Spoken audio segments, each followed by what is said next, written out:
কেউ দিবে, আপনাকেও দিবে। এই তিনটা জিনিস কি সেটি আমি আপনাদের খেদমতে বলেই আমি আমার আলোচ্য বিষয়ের দিকে ধাপিত হব। মুহতারাম হাজিরিন, তিনটা জিনিস যে আমাদের ভিতরে দিবে। প্রথম যেই জিনিসটা দিবে, আমরা এখানে যেই মাজমা যেই মজলিস বসেছি, আহ্বান করেছেন চকসবিলা মধ্যপাড়া যুব সমাজ কর্তৃক আয়োজিত, ওরা আমাদেরকে আহ্বান করেছে, সেই আহ্বানে আমরা এসেছি। মূল কথা হলো, আল্লাহ বলেন এইরকম মজলিস ওরা এই স্প্যান্ডেল সাজিয়েছে লাইট দিয়ে, মাইক দিয়ে, ফাইন সুন্দর বিউটিফুল চেয়ারফুল দিয়ে আরো অনেক কিছু অ্যারেঞ্জমেন্ট করেছে। আল্লাহ বলেন, বান্দারে, হে বান্দি শোন, আমিও এইরকম মজলিস এই মুহূর্তে আসমানের ভিতরে ফেরেশতাদেরকে নিয়ে সাজিয়েছি। রাগ করেছেন? হ্যাঁ বলতে উঠলাম, তাতেই রাগ করলেন নাকি? মাশাআল্লাহ। আল্লাহ বলতেছেন, তোরা তো কয়জন নিয়ে? মাত্র 45-50 জন নিয়ে বসে আছিস রে বান্দা।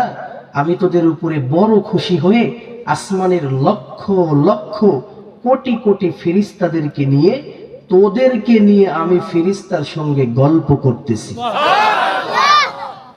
ও মুসলমান, কথাগুলো ভালো করে শোনেন।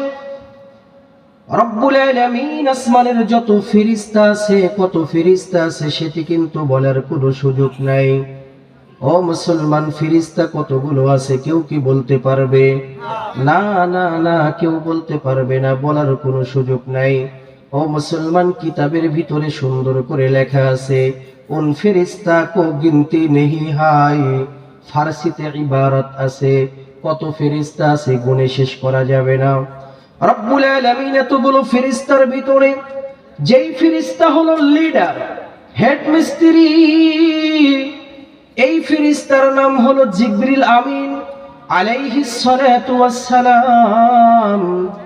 এই মুহূর্তে জিব্রাইলকে রব্বুল আলামিন ডেকে বলেন, জিবরিল, এতগুলো ফেরেশতার মধ্যে তুমি বলে দাও, ওই না দেখতেছো চকসবিলা মধ্যপাড়া প্রচন্ড শীতের ভিতরে প্রথম বাৎসরিক মাহফিলের ভিতরে চকসবিলার মানুষগুলো, দূরদারাজের এরিয়ার মানুষগুলো এত সুন্দর করে মাটির বিছানায় বসে গেল কোরআন এবং হাদিসের কথা শোনার জন্যে। জিবরিল, তুমি কি বলবা না? ওরা কিসের জন্য বসেছে তুমি কি বলবা না? হ্যাঁ মুসলমান, আমি ঠান্ডা মাথায় আপনাদেরকে বোঝানোর চেষ্টা করি, আপনারাও ঠান্ডা মাথায় কথাগুলো রিসিভ করেন। সবাই মিলে আওয়াজ দিয়ে বলেন তো দেখি, এই মুহূর্তে আমরা যারা এখানে বসে আছি, কিসের জন্য বসে আছি, কেমনে বসে আছি, কি করার জন্য বসে আছি? এই কথাটা, এই খবরটা আল্লাহ জানে কি জানে না? যদি মুসলমানের আওয়াজ না দেন তাইলে পরপারে জবাবদিহি হতে হবে। একটু জোরে আওয়াজ দিয়ে বলেন, এখানে আমরা এসেছি এইটা কি মালিক জানে না? নিশ্চিত 100% জানে জানে জানে। জানার পরেও ফেরেশতাদেরকে জিজ্ঞাসা করে, জিবরিল, তুমি কি বলবা না? কোন কারণে ওরা এত শীতের রজনীর ভিতরে বাড়ির ভিতরে কত সুন্দর কম্বলটা রেখে, কত সুন্দর কম্বল বিছানা রেখে একেবারেই বাংলা মাটিতে বসে আছে, কেন তুমি কি বলবা না? জিবরিল আমিন ডাক দিয়ে বলেন, আল্লাহ, ওরা ওখানে বসে আছে, প্রথম নাম্বার কারণ হলো ওদের জীবনের পিছনের হায়াতের অনেক গুনাহ হয়ে গেছে। একটু মারহাবা বলে। হ্যাঁ মুসলমান, কথা ভালো করে বুঝতে হবে। জিবরিল ডাক দিয়ে বলেন, আল্লাহ।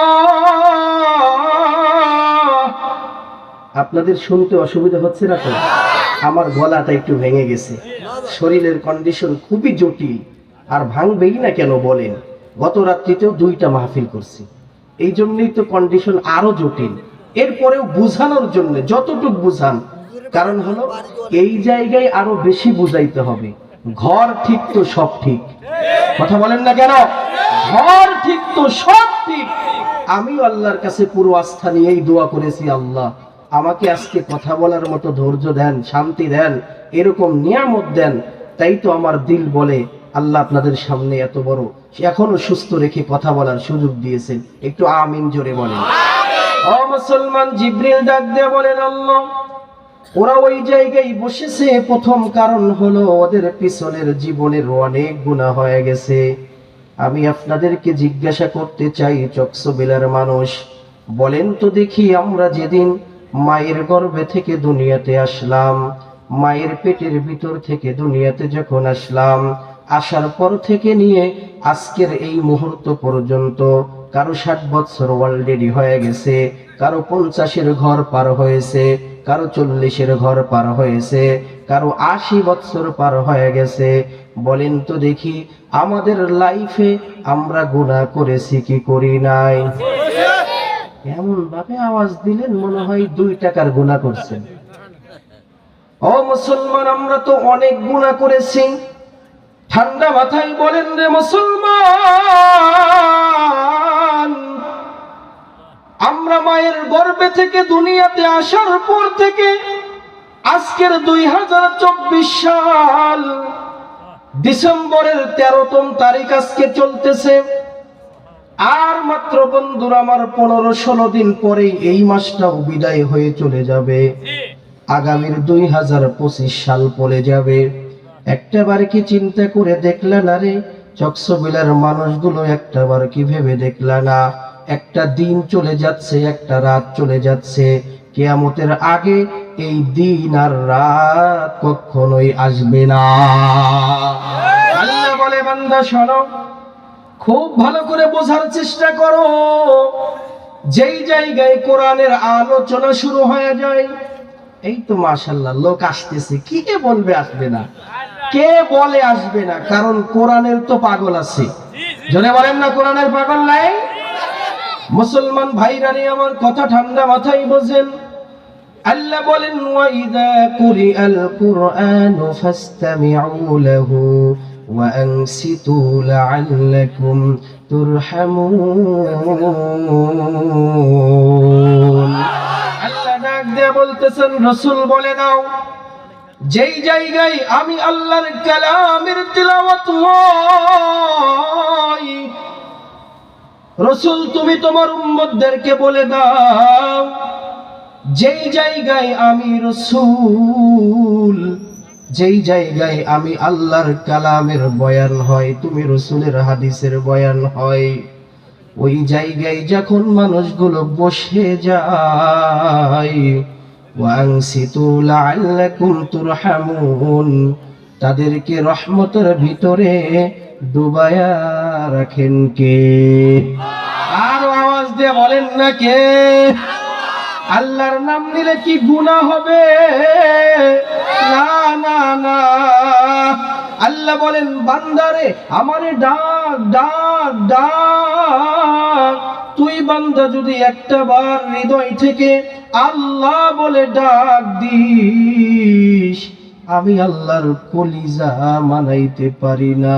দুনিয়াতে তোর মা যখন তোরে বাপ বলে একটা বার ডাক দেয়, তুই যখন তোর মাকে মা বলে একটা বার ডাক দিয়ে দিস, তোর মা যত খুশি হয় তার চাইতে বেশি খুশি হই। নারায়ে তাকবীর। সভাপতি মহোদয়ের আগমন। সভাপতি মহোদয়ের আগমন। জনাব মতিয়ার রহমান সাহেবের আগমন। এই চকসবিলার পক্ষ থেকে, চকসবিলা যুব সমাজের পক্ষ থেকে নারায়ে তাকবীর। মাশাআল্লাহ, এতক্ষণ বর যাত্রী ছিল, বর কিন্তু ছিল না। কথা বলেন না কেন? এতক্ষণ বর যাত্রী ছিল, বর ছিল না। টেস্টটা মনে হয় কি যেন নাই, টেজের ভিতরে কি যেন নাই। কোন জিনিস লাগাইলে টেস্টটা সুন্দর হবে, আলোকিত হবে, সেটি কিন্তু আমরা পেয়ে গেছি। সভাপতি মহোদয় আমাকে আগেই সিঙ্গেল দিয়েছিল, সেটি হলো প্রায় 2টার দিকে, বেলা 2টার দিকে উনি আমাকে বলেছিল, জুনাইদ আমার একটু সময় লেট হবে, কারণ আমাকে আরো 2-4টা প্রোগ্রাম মেরে আসতে হবে। আসলেই তো তাই, শুধু হুজুররা কিন্তু ব্যস্ত না, এখন উনিও ব্যস্ত, কারণ সব জায়গায় যায় 2-4-5 মিনিট করেও বক্তব্য দিতে হয়। কথা বলেন না কেন? চকসবিলার মানুষ উনি আমাদের মাঝে এসে উপস্থিত হয়েছে। আর আমরা তো প্রত্যেকেই জানি, আমরা তো প্রত্যেকেই জানি যে বরযাত্রী বর ছাড়া কিন্তু খাবার দেয় না। কথা বলেন না কেন? 2-4-500 বরযাত্রী চলে গেছে, যে কমপ্লিট বসে গেছে, এই টেবিলের উপরে প্লেট দিয়েছে, এরপরেও কি বলে জানেন? বলে তোমাদের বর কোথায়? অনেকেই বলে খাবার দেন না মিয়া। ভাই না না না না, যাকে ঘিরে আজকের আয়োজন সেই বর না আসা পর্যন্ত খাবার দেওয়ার কোনো সুযোগ আমরা ইতিমধ্যে সভাপতি মহোদয়কে পেয়েছি। আরো মজার কথা হলো, এত শত ব্যস্ততার মাঝেও বলতে পারেন হুজুর সভাপতির ওনাকে পাম দিয়ে আসমানে তুলতেছেন? না না না না না, আমি মনের থেকে বলতেছি, ওনাকে এত ব্যস্ততার মাঝেও যে আমরা পাইছি, এইটা হলো চকসুবিলের যুব সমাজের হৃদয়ের স্পন্দন এবং যুব সমাজের সবচাইতে বড় পাওয়া। কথা বলেন না কেন? যারা কথা বলবেন ওরা মুনাফিকের দল। আওয়াজ দিয়ে বলেন কিসের দল? এই পৃথিবীর মধ্যে যারা মুনাফিকের লিস্টের নাম তুলে দিয়েছে, যারা বিগত কোরআনের জন্য, যারা কোরআনের মাহফিলটা বন্ধ করার চেষ্টা করেছে, তাদেরকে স্পষ্ট ভাষায় বলতে চাই, আমাদের কোরআন আল্লাহর দেওয়া কিতাব, আমাদের জীবন থাকতে যতদিন পর্যন্ত হায়াত পাবো কোরআনের পিছু চলবো না। নারায়ে তাকবীর, জোরে লিল্লাহি তাকবীর। আল্লাহ আমাদের সমুজ দান করুন। ও মুসলমান, যে কথা বলতেছিলাম, ফেরেশতা জিবরিল আমিন ডাক দিয়ে বলতেছেন, না একটা কথা ভুল অ্যানসার হয়ে গেল। আল্লাহ ডাক দিয়ে বলতেছে, বান্দারে তুমি যখন তোমার মাকে মধুময় করে একটাবার ডাক দাও, তোমার মা যেই পরিমাণের খুশি হয় তার চাইতে বেশি খুশি আমি আল্লাহ হই যখন তুমি আমাকে আল্লাহ বলে ডাক দাও। একটু মারহাবা বলেন। ও মুসলমান, গভীর মনোযোগ দিয়ে ঠান্ডা মাথায় বুঝতে হবে। রব্বুল আলামিন আমাদেরকে বলেন, বান্দারে শোনো, আমি তোমাদেরকে দুনিয়ার মধ্যে সৃষ্টি করে পাঠিয়েছি শুধুমাত্র কেবলমাত্র আমি আল্লাহর ইবাদত করার জন্য। আল্লাহ কোরআনের ভিতরে ডাক দিয়ে বলেন, ওয়ামা খালাকাতুল জিন্না ওয়াল ইনসা ইল্লা লিয়াবুদুন। না না, কথা বললে আলোচনা করব না। কথা বলতেছেন কেন? রাগ হয়ে যাচ্ছেন? মুসলমান ভাইরা আমার কথা ভালো করে শোনেন। আল্লাহ বলেন, রাসূল বলে দাও, আমি চকসবিলাতে মানুষ দিলাম কি জন্যে? তারা চকসবিলার ভিতরে যাওয়ার পরে আমি রব্বুল আলামিনের ইবাদত করবে। ইল্লা লিয়াবুদুন, যতদিন বেঁচে থাকবে তারা আমি আল্লাহর ইবাদত করবে। একটাবার বুঝে থাকলে বলেন তো মানুষগুলো, আমরা যতদিন বেঁচে থাকবো কার ইবাদত করব? আস্তে বলবেন না, জোরে বলেন কার? এ আল্লাহর বান্দাগুলো শোনো, জিবরিল আমিন ডাক দিয়ে বলতেছেন, আল্লাহ ওদের পিছনের গুনাহ আছে, তাই তো ওরা এই মজমার মধ্যে বসে গেছে। আল্লাহ বলেন, বান্দারে তোদের গুনাহ নিয়ে তোরা কোরআনের মাহফিলে বসে গেলি, জিবরিল আমিনও সাক্ষী দিয়ে দিল। আল্লাহ বলেন, তামাম ফেরেশতা সাক্ষী থাক, যেদিন কিয়ামতের ময়দান শুরু হয়ে যাবে কেউ কারো আপন হবে না। ওই না ময়দানে মাহশার, যেখানে উলঙ্গ অবস্থায় দাঁড়িয়ে থাকতে হবে। একটা দিন নয়, দুইটা দিন নয়, একটা সপ্তাহ নয়, দুইটা সপ্তাহ নয়। কোরআনে আল্লাহ বলেন, খামসিনা আলফা সানা, 50,000 বছর কিয়ামতের ময়দানে উলঙ্গ হয়ে দাঁড়িয়ে থাকতে হবে। একটু ভালো করে বোঝার বিষয়, কিয়ামতের ময়দানে উলঙ্গ অবস্থায় 50,000 বছর দাঁড়িয়ে থাকতে হবে। নবীজির এক সাহাবী প্রশ্ন করলেন, ইয়া রাসূলুল্লাহ, ওই উলঙ্গ অবস্থায় যখন মানুষগুলো দাঁড়িয়ে থাকবে, তাইলে তো একজন আর একজনের দিকে তাকায়া দেখা দেখি শুরু করবে, ইজ্জত হানি হবে। নবীজি ডাক দিয়ে বলতেছেন, সাহাবী শোনো, কি চিন্তা করতেছো? তোমরা শুনে নাও, একজন আর একজনের দিকে তাকানো তো দূরের কথা, সবাই মিলে আসমানের দিকে তাকিয়ে থাকবে আর বলবে, নাফসি নাফসি নাফসি, আজকে আমার কি উপায় হবে? শুধু তাই না রে মুসলমান, জাহান্নামীদেরকে জাহান্নামে দেওয়া হবে জাহান্নাম। দ্রুত বন্ধুরা আমার সামনের দিকে আগাবে আগাবে আগাবে। হাদিসে আছে ৭০,০০০ ফেরেশতা দিয়েও জাহান্নামকে ধরে রাখা যাবে না। মনোযোগ আছে? কথা বলেন, মনোযোগ আছে? হ্যাঁ মুসলমান, তাহলে ওই দিনের কথাই ভাবেন না। আমরা মনে করতেছি না না না, এই দুনিয়াটাই মনে হয় আমাদের জীবনের শেষ। নো নো নো, এই দুনিয়া আমাদের জীবনের শেষ হতে পারে না। আসল দুনিয়া আমাদের সামনে। যারা মরে গেল তাদের খবর নিয়ে দেখো, ওই না কবরস্থানে কত মানুষ ঘুমায় আছে। আহ, ওই না কবরের ভিতরে কত মানুষ ঘুমাইছে। একটাবার চিন্তা করে দেখো না, আমাদের সভাপতি মহোদয়ের সঙ্গে যারা সালিশের ভিতরে সময় লাগাইতো, যারা দরবার করত, সালিশ করত, ও মুসলমান জিজ্ঞাসা করেন, তাদের ভিতরে আজকে অনেকেই দুনিয়াতে বেঁচে নাই। কথা বলেন না কেন? চূড়ান্ত সত্য কথা রে মুসলমান। এর কারণ হলো, ওই জায়গায় একবার ঢুকলে কিয়ামতের আগে আর বের হওয়া যাবে। আরো ধীরে বলেন, মহিলারা শুনতে পারে। একটু ভাবার বিষয় মুসলমান। আল্লাহ বলেন, ফেরেশতাগুলো তোমরা সাক্ষী থেকে যাও, যারা এত কষ্ট করে ওই ময়দানের মধ্যে বসেছে, আমি আল্লাহ ঘোষণা দিলাম কিয়ামতের ময়দানে ওদের সব গুনাহ মাফ করে ওদের স্থান দিয়ে দেব জান্নাতুল মাওয়া। ও মুসলমান, এবার ঠান্ডা মাথায় বলেন, আমরা এখানে বসে ঠকেছি না জিতেছি? আওয়াজ দিয়ে বলেন, ঠকেছি না জিতেছি?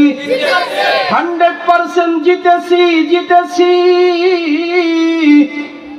ওই মেলার ভিতরে যারা ঘুর ঘুর করে ঘুরতেছে, আমার মাইকের আওয়াজ যত দূর পর্যন্ত যাচ্ছে, বিনয়ের সাথে বলবো, কালকেও কিন্তু পাপড় পাওয়া যাবে। কথা বলেন না কেন? কালকেও কিন্তু ঝালমুড়ি পাওয়া যাবে, কালকেও কিন্তু বাচ্চা কাচ্চার খেলনা জিনিস পাওয়া যাবে। এই মাহফিল যদি আজকে শেষ হয়ে যায়, কালকে কিন্তু আর পাওয়া যাবে না রে মুসলমান। একটাবার কি ভেবে দেখলা না, এই জীবন তো আমাদের আসল নয়। 2 নাম্বার শর্ত হলো, আল্লাহ ডাক দেয়া বলতেছেন, ফেরেশতা তোমরা বলো বলো ওরা কিসের জন্য এই জায়গায় বসেছে?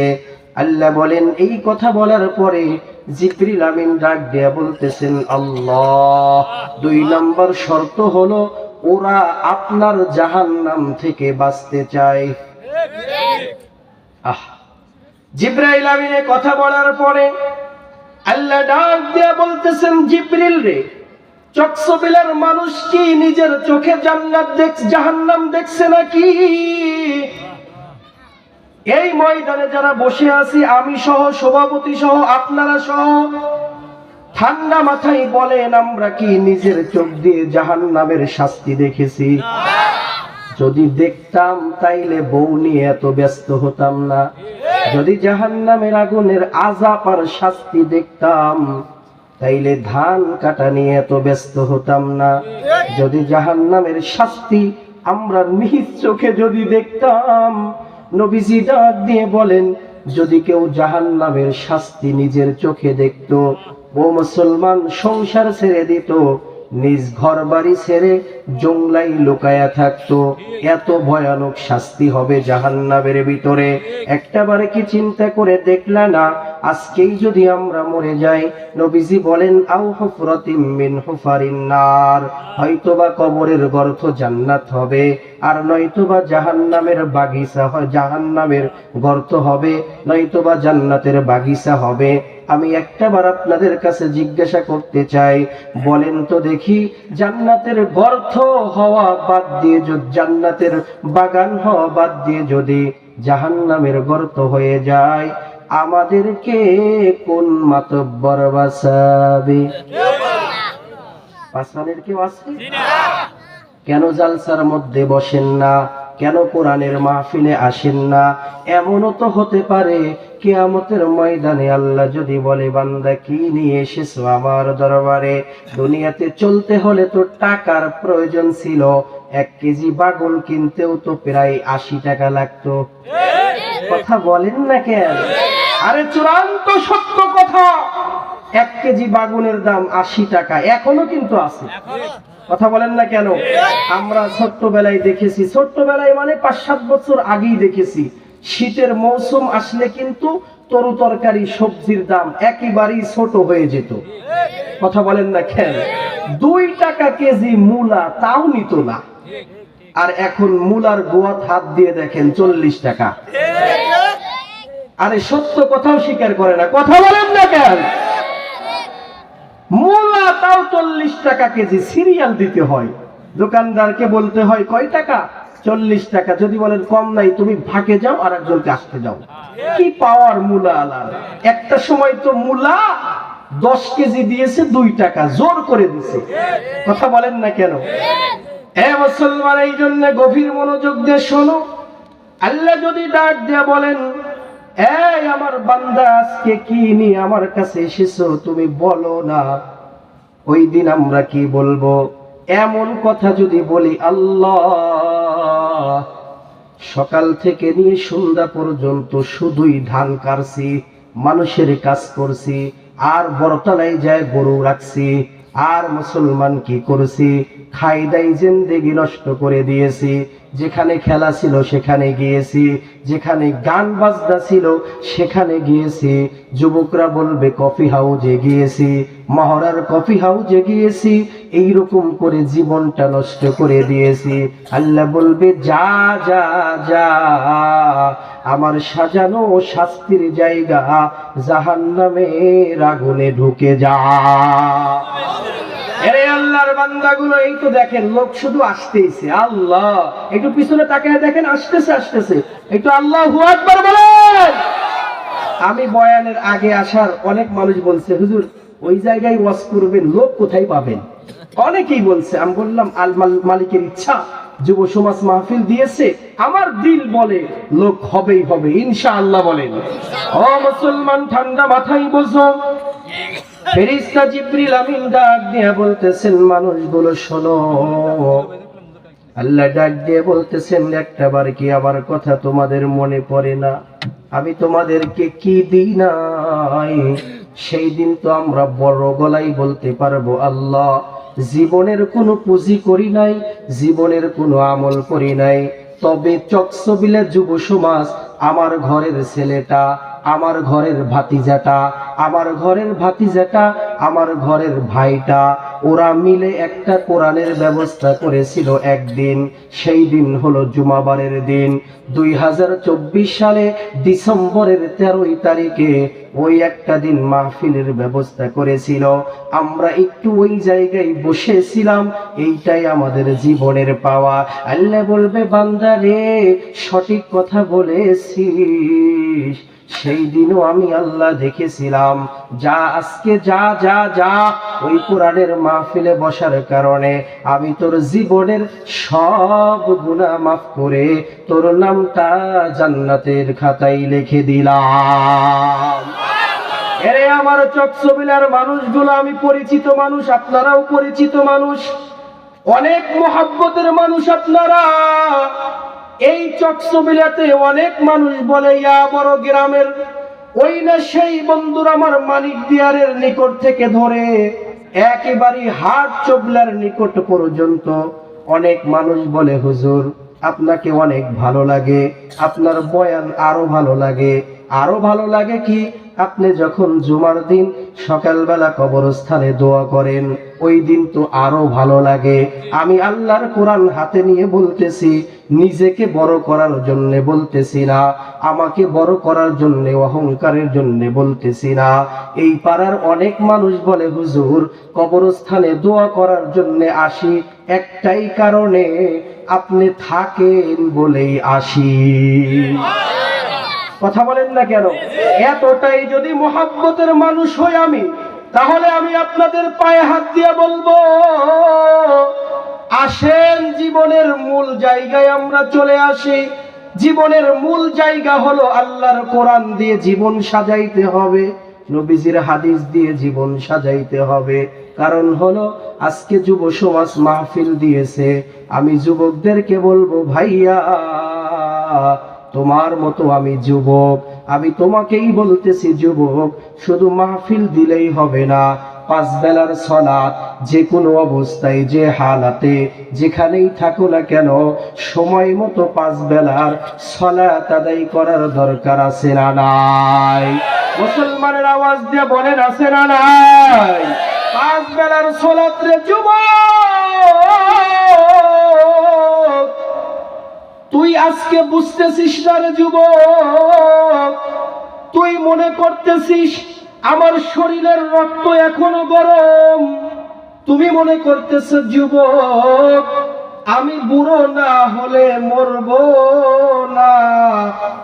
তোমাকেই বলতেছি, আমাদের বাংলাদেশের বৃহত্তর জেলা, যেই জেলার নাম হলো সিলেট, একটু আওয়াজ দিয়ে বলেন না কোন জেলা? অনেক মানুষ কিন্তু সিলেটে যায়, বিশেষ করে দেখবেন কোরবানির মৌসুমে আমাদের কিছু গরু ব্যবসায়িক আছে, তারা সিলেট চিটাগাং যায়। কথা বলেন না কেন? আপনারা কি রাগ করতেছেন? অনেক মানুষ তো রাগই করে, হুজুর এত বয়ান করেন কেন আপনারা? অনেক মানুষ রাগও করে, একটু বোঝানোর জন্য বলি। এই বৃহত্তর জেলা সিলেটের ঘটনা শোনেন। গত বছর 12ই ডিসেম্বর, এই কথাটা তো আমি আজকে কবরস্থানেও বলেছিলাম, 12ই ডিসেম্বর গত বছরের, আর গতকালকে 12ই ডিসেম্বর চলে গেছে, একটা বছর হয়ে গেল। এই সিলেটের একজন যুবক আলেম, একেবারেই তরতর যুবক একজন আলেম, তাওফের বড় আলেম। এই যুবকটা বন্ধুরা আমার বিবাহর ডেট হয়ে গেল, দিন তারিখ ঠিক হয়ে গেল। মুসলমান এমন দিন তারিখ ঠিক হলো, 12ই ডিসেম্বরে বিয়ের তারিখ ঠিক হয়ে গেল। বিয়ের সবকিছু বাজার কাজার হয়ে গেছে, সবকিছু রেডি হয়ে গেছে, মানুষদেরকে দাওয়াত করেছে। ও মুসলমান, এই 12 তারিখে বিয়ের তারিখ, কিন্তু আল্লাহর কি নীলা খেলা!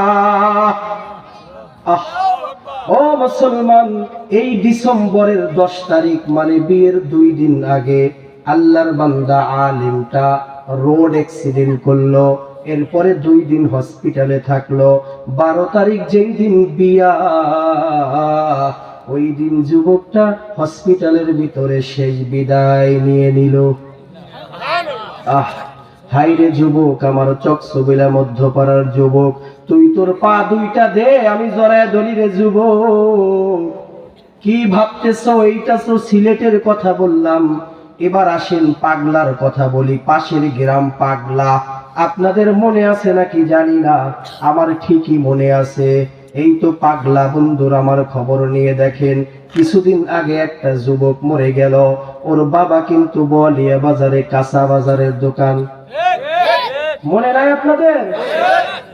বিড়ি খাওয়ার কথা তো ঠিকই মনে থাকে, বিড়ি খাওয়ার কথা ঠিকই মনে থাকে, যে কয় মিনিট পরে পরে বিড়ি খেতে হবে।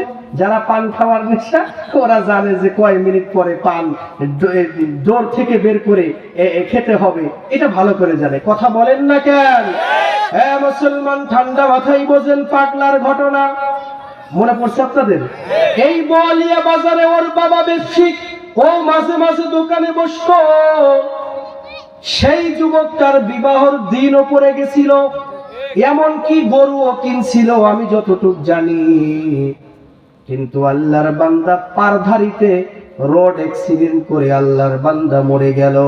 তুই যুবক মধ্যপাড়ার, তুই কি মনে করতেছিস রে? আমি জানি না, জানি না, জানি না, শুধু কোরআনের মাহফিল দিলেই হবে না, নামাজটা পড়তে হবে, হবে কি হবে না? আমি আয়াতের কারিমা তেলাওয়াত করেছি, ওয়া কাদা রাব্বুকা আল্লা তা'বুদু,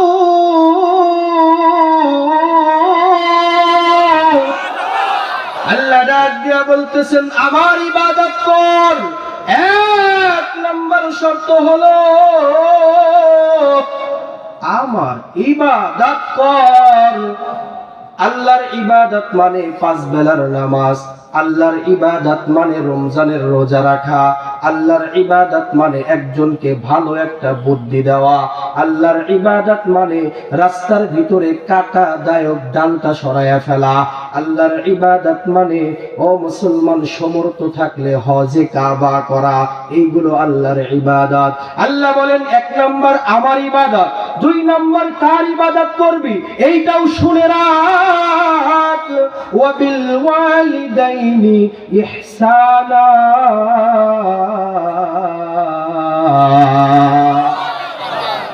না রাগ করতেছেন মনে হয়।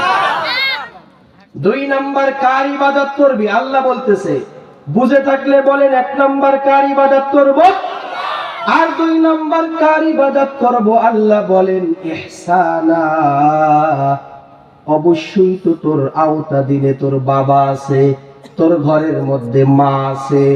আমার মূল আলোচ্য বিষয় হলো আল্লাহর ইবাদত করা আর মায়ের খেদমত করা, বাবার খেদমত করা, এইটাই হলো আমার মূল আলোচনার বিষয়। কেবলমাত্র আমি আমার মূল আলোচনার দিকে চলে যাচ্ছি। শেষ পর্যন্ত আমার পরেও আজকের মাহফিলের প্রধান আকর্ষণ চলে আসবে, আমরা শেষ পর্যন্ত থাকবো তো। আল্লাহ বলেন 1 নাম্বার আমার ইবাদত, 2 নাম্বার তোর মায়ের ইবাদত, তোর বাবার ইবাদত।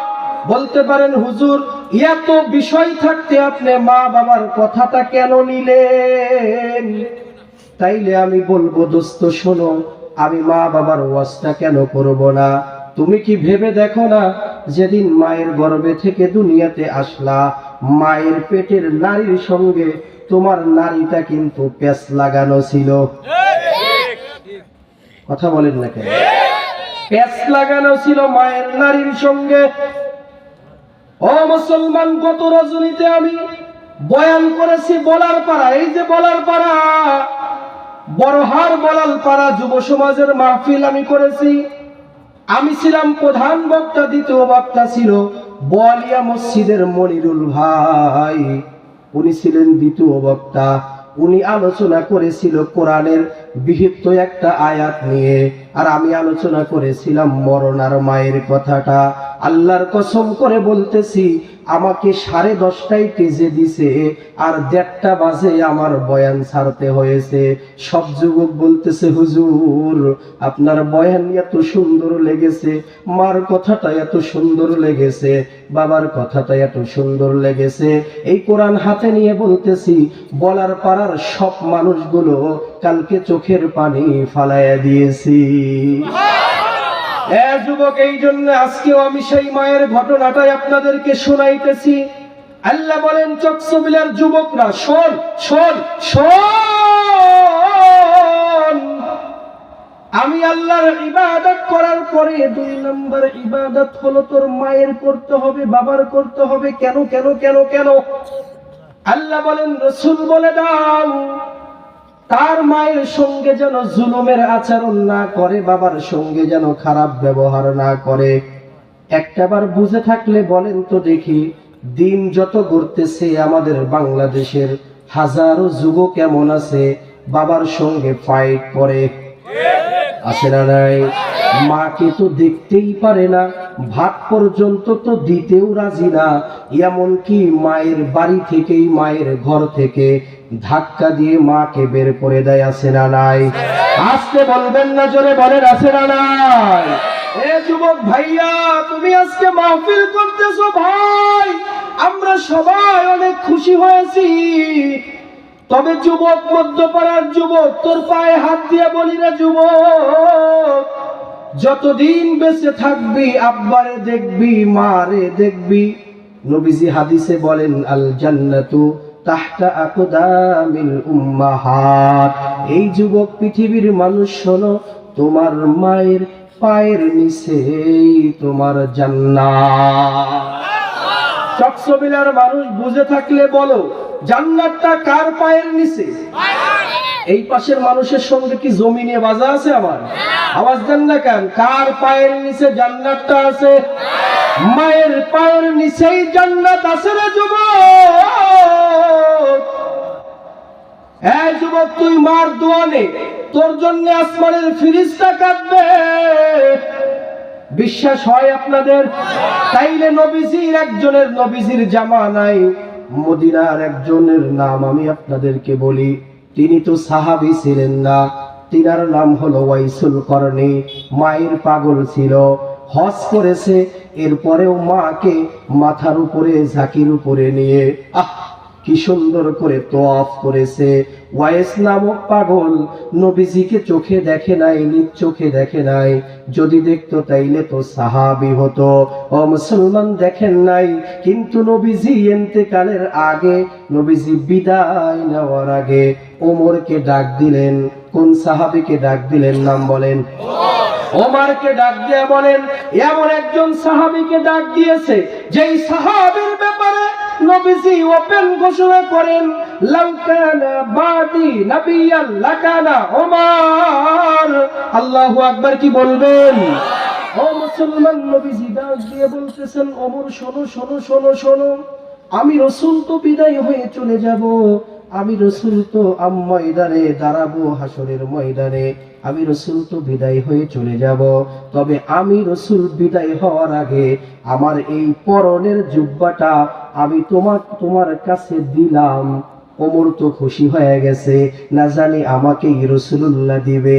নবীজি ডাক দিয়ে বলতেছেন, ওমর খুশি হওয়ার কিছু নাই, আবার জুব্বাটা আমি তোমারে দিলাম না, তোমার কাছে দিলাম। আমার এই জুব্বাটা তুমি ওয়াইস নামক পাগল, ও আসবে আসবে আসবে, ও যখন আসবে আমি রাসূলুল্লাহর এই জুব্বাটা তুমি ওয়াইসুল করনীকে দিয়া দিও। ও মুসলমান, নবীজি তখন ডাক দিয়ে বলেন, আমার এই জুব্বা ওয়াইস নামক পাগলকে দিস। ওমর ডাক দিয়ে বলতেছেন, রাসূলুল্লাহ কি বড় আমল করলো যার কারণে ওয়াইস এত দামি হয়ে গেল। নবীজি ডাক দিয়ে বলতেছেন, ওমর শুধু জুব্বা দিলেই হবে না, তুমি ওমর তার কাছ থেকে দোয়া নিও। কারণ যারা মায়ের পাগল হয় তাদের দোয়া আসমানে কবুল হয়।